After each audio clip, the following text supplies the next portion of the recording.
Let's take a look at how to use the pedals on the Tesla Model Y. So this is honestly one of the more confusing aspects of driving this car when I first started to drive it. Once you get the hang of it, it's not too bad, but it's just something to know about before you get into the Tesla. So the way that you're basically using this is you've got two pedals.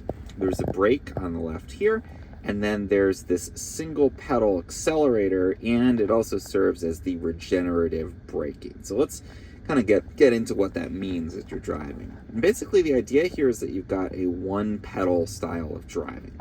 So I'm not going to actually drive because I'm using my phone to tape this.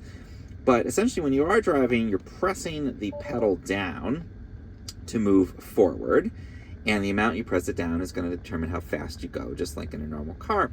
But the difference is the second that you take your foot off of the pedal, the car isn't going to coast like would happen with a normal gas car or a lot of electric cars.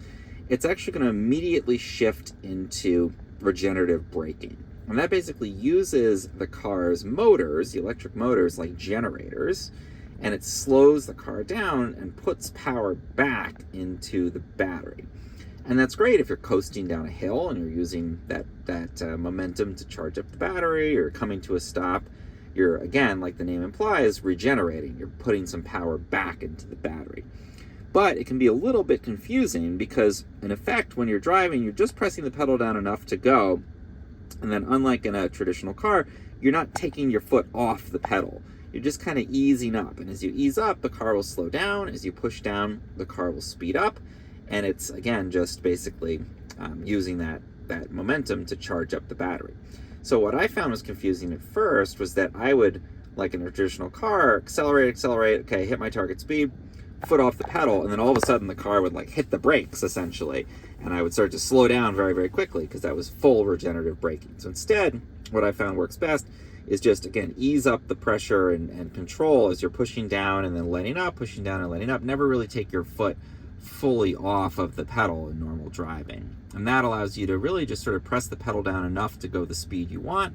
And if you're coasting, you can let off a bit, but not that sort of like go and then hover the brake and then go and then hover the brake. You're essentially almost like hovering over the brake just by having your foot on this pedal. So it takes a little getting used to, but just don't release all at once or else you are basically going to stop in the middle of the road.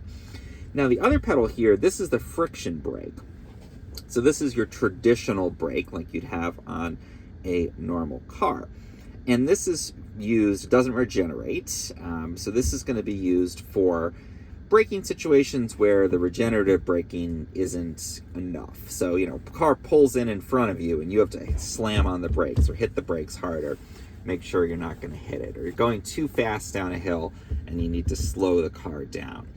Or in some circumstances, like when you're parking, you need a little bit more control than the regenerative braking is going to give you. You can kind of like ease forward here, hit the brake, ease forward, hit the brake. Certainly as you're going towards an intersection, sometimes I like to kind of like just be ready if I had to hit the brake if somebody moved out in front of me, or if I need to come to a full stop at a stop sign, like make sure I'm fully stopped. Those are the situations where I use the friction brake. But in a lot of driving, again, it's just push down, ease up, push down, ease up. Don't fully take the foot off on the main pedal here. And that way you achieve essentially that single pedal driving. You don't have to be shifting your foot back and forth. And that's, again, confusing at first, but once you get the hang of it, it does work pretty well. So it's something to be aware of if you're doing a test drive, or if you haven't driven a Tesla before and you get in, you're like, what the heck is going on with this? That's the reason. It is basically intended to be driven with that single pedal. And again, once you get the hang of it, you know just how much pressure to apply, you'll be fine. But you might find these kind of like really sudden movements when you first get used to driving it, because you take your foot off too much and suddenly it slows down too much. That's okay. Just, be ready for that. Make sure you practice a little bit in a safe spot and you'll be good to go.